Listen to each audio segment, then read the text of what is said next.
ஒத்துழைப்பா நாங்கள் கூட இருப்போம்.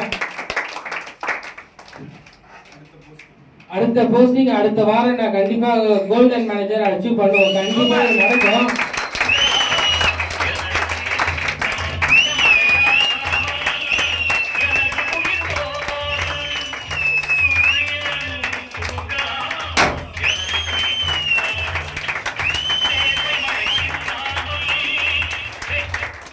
சோமு சார் அடிக்கடி ஒரு மீட்டிங்லேயே சொல்லுவாரு, நான் போன அச்சீவ்மெண்ட் ப்ரோக்ராம்ல நான் பிரதாப் இங்கே உட்காந்துருந்தேன், நான் இங்கே உட்காந்துருந்தேன். அவர் ஒரு சொன்ன விஷயம் எனக்கு பிடிச்சது. இன்னைக்கு நீ பாராட்டு கொடுக்குற இடத்துல நீங்க இருந்தீங்கன்னா நாளைக்கு நீ பாராட்டு வாங்குற இடத்துல நீங்க நிற்பேன்னு சொன்னாரு. அன்னைக்கு நான் பாராட்டு கொடுக்குறோன்னா இந்த சேர்ல உட்காந்துருந்தேன். இன்னைக்கு நான் பாராட்டு வாங்குறேன்னு சேர்ல நின்றுருக்கேன்னா எனக்கு சந்தோஷமா இருக்கு.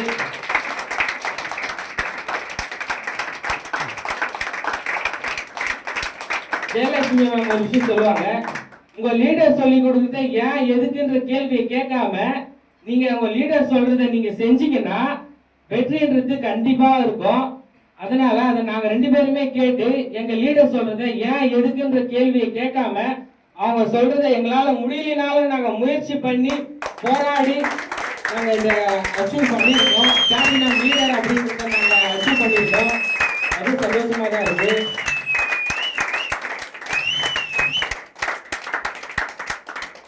சசி சார் எப்பவுமே மோட்டிவேஷன் கொடுத்துட்டே இருப்பாரு.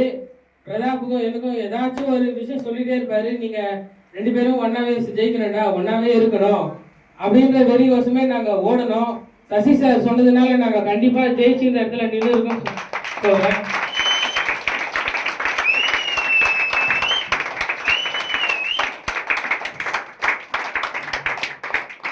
எல்லா மீட்டிங்லயுமே உண்மை மேம் கண்டிப்பா பேசுவாங்க. அவங்க பேசும்போது எனக்கு ஒரு விஷயம் நான் இது பண்ணியிருக்கேன். நான் ஒரு மீட்டிங்கில் இருக்கும்போது நான் சாப்பிட்டு அப்புறம் மீட்டிங் அட்டென்ட் பண்ணோம். அந்த டைமில் நான் கொண்டாடி விட்டு தூக்கமாக இருந்தது. அந்த சுச்சுவேஷனில் மேம் சொன்னாங்க, என்ன சாதிச்சிட்டீங்க எல்லாரும் தூங்குறீங்க, உங்களுக்கு எப்படி தூக்கம் வருது, தூக்கம் வரக்கூடாது அப்படின்றது அந்த பாயிண்ட்டை நாங்கள் மனசில் வச்சுட்டு நாங்கள் அன்னைக்கு தூங்காமல் இது பண்ண சொல்லலாம். நாங்கள் போராடி நாங்கள் அவங்க பேச்சை கேட்டதுனால தான் நாங்கள் எங்கள் ஸ்மார்ட் அச்சீவர் அப்படின்ற லீடர் சில்வர் பிளாட்டினம் லீடர் அப்படின்றத நாங்கள் அச்சீவ் பண்ணியிருக்கோம்.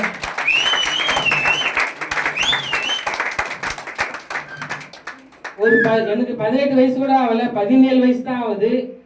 ஒரு 17 வயசு பையன் 12,000 சம்பாதிக்கிறான். ஒரு வார வருமானமே 12,000 சம்பாதிக்கிறான்றது என்ன பொறுத்த வரைக்கும் பெரிய விஷயம் தான். அது நான் இனிமே பார்த்தது இல்லை. இது வரைக்கும் என் லைஃப்ல நான்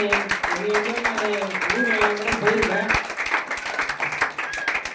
இனிமே பார்த்தது இல்லை. இந்த ஒரு ஃபியூச்சர் இந்தியா நிறுவனம் மட்டும்தான் தமிழ்நாட்டு மக்கள், இந்தியா ஃபுல் தமிழ்நாட்டு மக்களுக்கு இது மாதிரியான வாய்ப்பு கொடுத்துருக்காங்க. வேற எங்கேயுமே இது மாதிரி நான் பார்த்ததும் இல்லை. யூடியூப்ல எல்லாம் கூட நான் பார்த்தது இல்லை, அதெல்லாம் நான் பார்த்ததும் கிடையாது. இங்கே நாங்கள் இது உள்ளே வந்து தான் இதெல்லாம் நாங்கள் கண்டிப்பாக பார்த்துருக்கோம். இன்னொரு விஷயம் நாங்கள் ரயில்வே ஸ்டேஷனில் அந்த ஸ்லிப் கொடுத்தோம். எப்பவுமே ஸ்லிப்பு கொடுப்பாங்க. நாங்கள் காலேஜ் போகும்போது இல்லை நாங்கள் ட்ரெயினில் வரும்போது ஸ்லிப் கொடுப்பாங்க. அந்த ஸ்லிப்பை நாங்கள் கீழே தான் போட்டுருக்கோம் கண்டி நாங்கள் எடுத்து அட்டன் பண்ணி நாங்கள் பேசி வரல. அந்த ஸ்லிப்பு கீழே போட்ட நாள்ல இருந்து நாங்கள் கீழே தான் இருந்திருக்கோம். ஆனால் நீங்கள் ஒரு நாள் அந்த ஸ்லிப்பு நாங்கள் எடுத்து நாங்கள் மேலே ஏறி வரலாம் அப்படின்ற தமிழ் நாங்கள் எடுத்து நாங்கள் எது பேச சொல்லலாம்.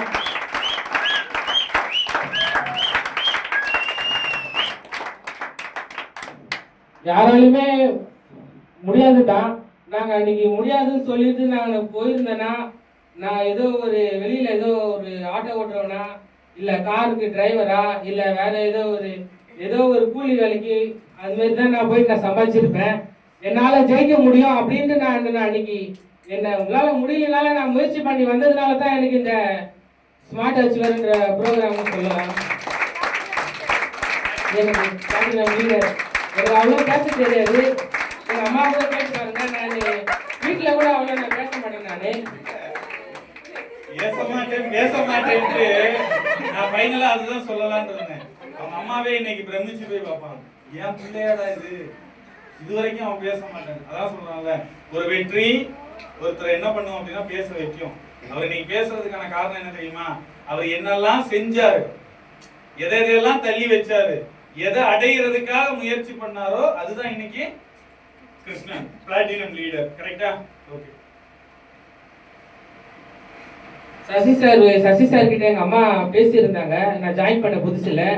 அப்போ எங்க அம்மா கிட்ட சசி சார் சொல்லியிருக்காங்க, சார் எங்க பையனுக்கு வெளி உலகெல்லாம் தெரியாது சார், அவன் சென்னைக்கு இந்த சைட்லாம் வந்தது இல்லை சார், அவனுக்கு எதுவுமே பேச தெரியாது, வெளி உலகமே தெரியாது இருக்கான் சார், அவன் என்ன பண்ண போறான்னு எனக்கு தெரியல சார் அப்படின்னு சொல்லியிருக்காரு. சசி சார் கிட்ட சொல்லியிருக்காங்க எங்க மேமு. அவரு சசி சார் வந்து சொன்னாரு, அச்சீவ்மெண்ட் ப்ரோக்ராம் உங்க அம்மா வரும்போது நீ பேசி அசத்தி காட்டணும்டா, அந்த ஒரு விஷயத்துக்காகவே நான் எல்லாருமே எல்லா ஃபவுண்டர்ஸ் யார் மேடம் எல்லாரும் பேசுங்க. நான் ஏதாச்சும் ஒரு மீட்டிங் வச்சாலும் நான் கவனிப்பேன், அதில் ஏதாச்சும் ஒரு விஷயம் நமக்கு பிடிச்ச விஷயம் ஏதாச்சும் கண்டிப்பாக அவங்க சொல்லுவாங்க, எல்லா மீட்டிங்லையுமே சொல்லுவாங்க. அதை நான் கண்டிப்பாக நான் கேட்டுட்டு நான் சசி சார் சொன்னார், நீ பேசி அசத்தி காட்டணும்டா, உங்கள் அம்மாவே மிரண்டு போய் நிற்கணும் நீ பேசுறதுல. எந்த அம்மா நீ உனக்கு எதுவுமே வெளியுலகம் தெரியல, என் பையனுக்கு பேச தெரியல சொன்னாங்களோ அந்த அம்மா என் பையன் இன்னைக்கு ஃபியூச்சர் இந்தியா நிறுவனத்துல போயிட்டு இன்னைக்கு என் பிள்ளை திறமையா இருக்கான், திறமையா பேசுறான் அப்படின்னு சொல்லுவே நான் எல்லாத்தையுமே நான் முடிச்சு வச்சுட்டு நான் பேசுறேன். எல்லாரும் சொல்லுவாங்க, படிச்சு நான் டாக்டர் ஆக போறேன், நான் படிச்சு வக்கீல் ஆக போறேன், நான் படிச்சு ஏரோப்ளேன் ஓட்ட போறேன் இப்படிலாம் சொல்லுவாங்க. ஆனா நாங்க அப்படிலாம் திங்கிங் இல்லை. இந்த ஃபியூச்சர் இந்தியாவில் வந்து நாங்கள் எங்கள் மூச்சு நிற்கிற வரைக்கும் நாங்கள் இந்த ஃபியூச்சர் இந்தியாவில் நின்று சசி சார் மாதிரியும் சோமு சார் மாதிரியும் நாங்கள் 2 பேருமே நின்று நாங்கள் மேலே போஸ்டிங் அடித்து நாங்கள் நடத்தி இந்த ஃபியூச்சர் இந்தியாவில் நின்று நிறுவனத்தில் ஒர்க் பண்ணுவோம் அப்படின்னு நான் சொல்லுவேன். கண்டிப்பாக நாங்கள் இருக்கோம் 2 பேருமே. தேங்க்யூ. இந்த வாய்ப்பை கொடுத்துருக்கு. நம்ம எம்டி சார் பார்த்தது கூட இல்லை, நான் இன்னைக்கு தான் நான் அவரை பார்க்குறேன். ஆனால் அவர் பேரை நான் நிறைய வாட்டி சொல்லியிருப்பேன், சக்திவேல் சார் குரு சார். நான் எனக்கு சொல்லி தரும்போது அவர் பேர் டக்குன்னு எனக்கு மறந்துச்சு. அதுலேருந்து நான் ஞாபகம் வச்சுருக்கேன், நம்ம எம்டி சார் பேர் எம் சக்திவேல் சார். அதை நான் அப்படியே நான் ஞாபகம் வச்சுருக்கேன். எனக்கு 12,000 சேலரி பேங்க்கில் வந்தோடனே நான் அதில் அவர் சார் நேம் தான் போட்டுருக்குது. அதனால நான் அவர் என்றைக்குமே நான் மறக்க மாட்டேன். எம் சக்திவேல் சார் நான் மறக்கவே மாட்டேன். சார் நான் யாருமே மறக்க மாட்டேன் சார், ஃபியூச்சர் இந்தியாவை நான் மறக்க மாட்டேன் சார். ரொம்ப நன்றி சார். தேங்க்யூ. நல்ல ஒரு பாராட்டு.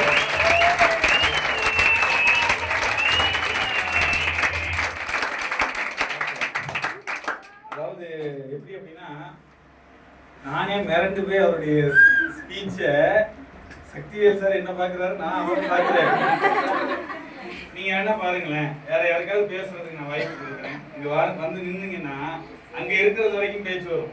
இங்க வந்ததுக்கு அப்புறம் கை காலெல்லாம் கிட்டு என்ன பேச வரும். அந்த நின்று ஒரு லீடர் ஸ்டேஜுக்கு நின்று என்ன பண்றாரு அப்படின்னா ஸ்பீச்.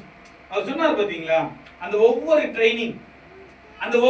ட்ரைனிங்ல எனக்கு ஏதாச்சும் ஒண்ணு கிடைச்சிடாதா, அந்த ஒவ்வொரு ட்ரைனிங்ல தேடி எடுத்துக்கிட்டதுதான் இன்னைக்கு கிருஷ்ணன். நான் அடிக்கடி ட்ரைனிங் இருக்கும்போது கேட்பேன், உட்காந்து தூங்கி வாயை குழந்துக்கிட்டு இருக்கும்போது கேட்பேன். அந்த கேள்வி இன்னைக்கு உமா மேடம் கேட்டிருக்காங்க, என்ன சாதிச்சுட்டேன்னு உனக்கு தூக்கம் வேண்டி கிடக்குது. ஒரு செகண்ட் உன் தூக்கத்தை உன்னால கண்ட்ரோல் பண்ண முடியலைன்னா வாழ்க்கையில உன்னால எப்படி ஜெயிக்க முடியும்? வாழ்க்கையில ஜெயிக்கல, வாழ்க்கையில நம்ம அடுத்த லெவலுக்கு போகல, இன்னமும் போராடிக்கிட்டு தான் இருக்கிறோம். அப்ப வாழ்க்கையில ஜெயிக்கிறதுக்கான ஒரு வாய்ப்பு கண்ணு முன்னாடி நிற்கும் போது உனக்கு எப்படி தூக்கம் வரும்? அப்படி ஒருவேளை நீ தூங்கிட்டேன்னா நீ எப்படி ஜெயிப்ப? வாழ்க்கையில எந்த செகண்ட் ஜெயிப்போம்னு யாராலையும் சொல்ல முடியாதுங்க. எந்த செகண்ட் ஜெயிப்போம்னா சொல்ல முடியாது. ஆனா கண்டிப்பா ஜெயிப்போம், அதுல எந்த மாற்று கருத்தும் கிடையாது. ஆனா ஒரே ஒரு விஷயம் தான், நீங்க தெளிவா ஒவ்வொரு ட்ரைனிங்கையும் அட்டெண்ட் பண்ணி கண்டிப்பா. அவர் ஒரு வார்த்தை சொன்னார், எனக்கு ரொம்ப பிடிச்சிருந்துச்சு. பல வார்த்தை சொன்னார், எல்லாமே பிடிச்சிருந்துச்சு. போன வாரம் நான் கைத்தட்டல் கொடுக்கிற நபரா இருந்தேன், இந்த வாட்டி வெறும் கேட்டதோட விட்டுறாதீங்க. போற வழியில அப்படியே காத்தா நல்லா பேசினாரு கிருஷ்ணன் அப்படின்னு சொல்லி விட்டுறாதீங்க. கிருஷ்ணன் இன்னைக்கு இந்த இடத்துல நிக்கிறதுக்கு என்ன பண்ணாரோ அதே விஷயத்த நீங்களும் பண்றதுக்கு தயாரா இருந்தீங்க அப்படின்னா கண்டிப்பா இன்னைக்கு கிருஷ்ணனுக்கு நடந்த அத்தனை விஷயமும் உங்களுக்கும் நடக்கும். கரெக்டா? அடுத்த ஒரு நபர் பேச வச்சிடலாமா? அதுக்கு முன்னாடி கிருஷ்ணன் இன்னும் மேலும் மேலும் மேலும் மேலும் மேலும் பெரிய லெவல்ல அடுத்தடுத்த posting, gold manager, emerald manager, pearl director, diamond director, கூடிய விரைவில் ஒரு வாரம் 70,000 ரூபாய் வருமானத்தை கிருஷ்ணன் கூடிய விரைவில் அச்சீவ்மென்ட் பண்ணணும் அப்படின்னு சொல்லி மனதளவுல ஒரு பாராட்டு கொடுத்துடலாமா?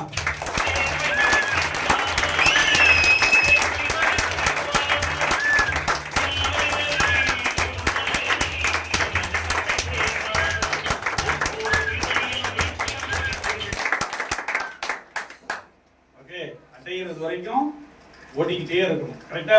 ரைட். அடுத்ததாக வர வச்சிடலாமா?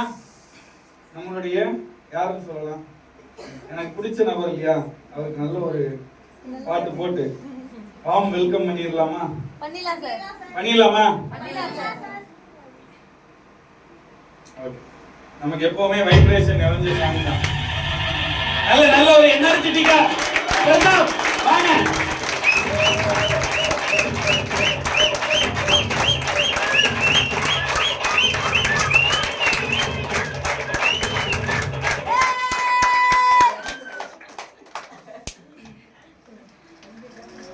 எல்லாருக்கும் மதிய வணக்கம்.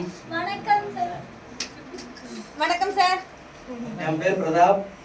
என்ன நிறைய பேர் தெரியும், என்னால சண்டையே வரும் சில பேருக்கு. சசி சாருக்கும் உமா மேடத்துக்கும் சண்டை வரும். என்னன்னாக்கா என் பேர் வச்சு இல்ல சார், பப்ளு சார் நான் வச்ச பேர் எப்படி கூப்பிடுறேன். இங்க நிக்கிறது எனக்கு ரொம்ப பெருமையா இருக்கு. ஏன்னா முதல் ஸ்டேஜ் எதுன்னு சொல்லலாம். முதல் ஸ்டேஜ் இருக்கிறோம்.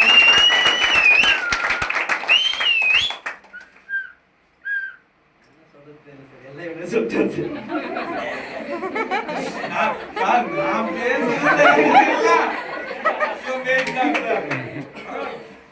அவர் விட்டதுல ஏதாவது ஒண்ணு இருக்கும்.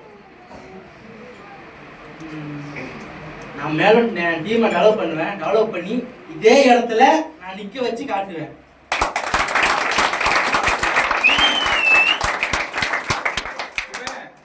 அவர் விட்டது நான் உங்களுக்கு எடுத்து தரவா? சொல்லுங்க.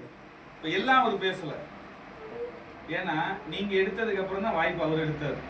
அப்ப நீங்க எடுக்கிறதுக்கு ஒரு காரணம் இருக்கும்ல, இதை நீங்க சூஸ் பண்ணதுக்கான ஒரு காரணம் இருக்கும்ல.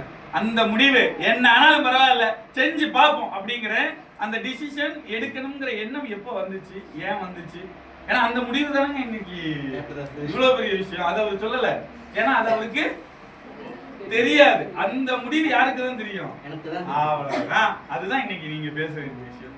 ஃபர்ஸ்ட் வந்து அவன் சொன்ன மாதிரி நோட்டீஸ் கொடுத்தாங்க. வாங்கி ஃபோன் பண்ணப்போ ஃபர்ஸ்ட் பேசணும் சசி சார் தான். பேசிட்டு ரெண்டாவது வந்து ஃபாலோ பண்ண ஆரம்பிச்சுட்டு உமா மேம் தான் ஃபாலோ பண்ண ஆரம்பிச்சாங்க. சரி, அடுத்த நாள் வர சொன்னாங்க. வந்தோம். வந்து சோமு சார் தான் மீட்டிங் அட்டெண்ட் பண்ணார். சரி, ஓரளவுக்கு நான் அறவர நம்பிக்கையில் தான் இருந்தேன். அப்புறம் எடுத்து போய் கவுன்சிலிங் கரெக்டாக என்ன சொல்றது தெரியல, மாடு ஆறு போட்டுருந்தாரு. சாமியே உட்காந்து அவரே உட்காந்து எல்லாம் தள்ள தெளிவாக சொன்னார். நிறைய பேர் எடுத்து வந்து காட்டினாரு ப்ரூஃபுக்கு, இவங்களாம் சம்பாதிச்சுக்கிறாங்க, உன்னால முடியும் அப்படின்னு சொல்லி காட்டினாரு. எனக்கு அப்போ நம்பிக்கை வந்துச்சு. இவர் மேலே நம்பிக்கையோ என் மேலே தன்னம்பிக்கையோ வந்துச்சு. வந்து சரி என்னென்னலாம் பார்க்கலான்ட்டு தான் வீட்டில் போய் இதுமாரி கேட்டேன். எங்கள் அம்மா ஃபஸ்ட்டு வேணாமா சொன்னாங்க. அப்புறம் அவங்க வச்சுருந்த சேவிங்ஸ் வச்சு தான் 3000 ரூபா அது ரெடி பண்ணேன்.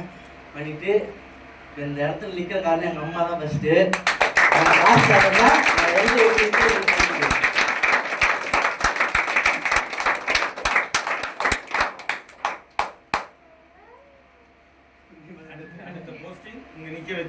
ஆமா சார், கன்ஃபார்ம். அது யாரா இருந்தாலும் சரி நான் நிக்க வச்சு காட்டுவோம். அடுத்த வாரம் என் டீம்ல இருந்து ஒரு நம்பர் இங்க நிக்க வைப்பேன்.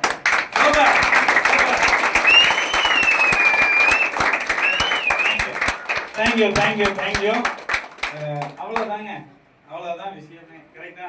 அவங்க 2 பேர் ஃபேமிலிக்கும் நல்ல ஒரு பாராட்டு. போட்டோலாம் எடுத்துட்டீங்களா? லைனா ஓகே, லைனா நின்றுருக்குமா? 2 அம்மாக்களும் நடுவில் நின்றுருக்கேன். பையன்லாம் ஒரு தடவை அம்மா பாட்டுக்கு போயிட்டு வந்துடலாமா? இல்ல போயிட்டு வந்துடலாம். அதுதான் கரெக்டா. எங்க எங்கேயோ தானே வச்சேன். ரைட். நல்ல ஒரு கிளாப் கொடுக்கலாம்.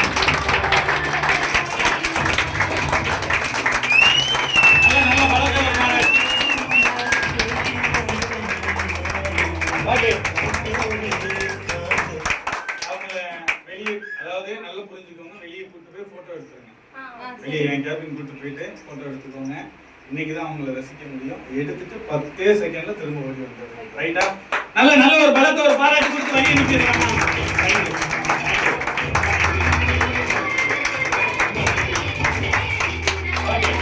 Thank you.